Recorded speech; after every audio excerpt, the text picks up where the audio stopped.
Kumusta po? Ako po si Uncle Matt, social worker dito sa SOS Children's Village Lipa for 12 years.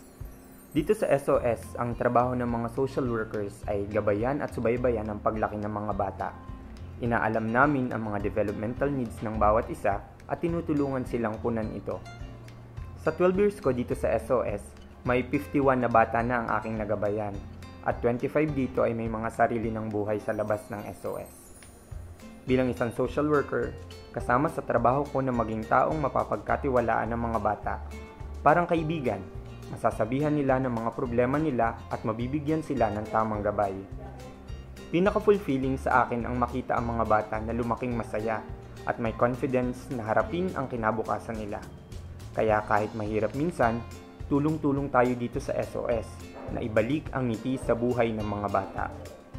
Sabi nga nila, it takes a village to raise a child, diba? Kung ano man ang ugali ng mga bata dito, refleksyon yun kung paano natin sila pinalaki. Kaya kung mabuti ang mga tao sa paligid nila, lalaki rin silang mabuti.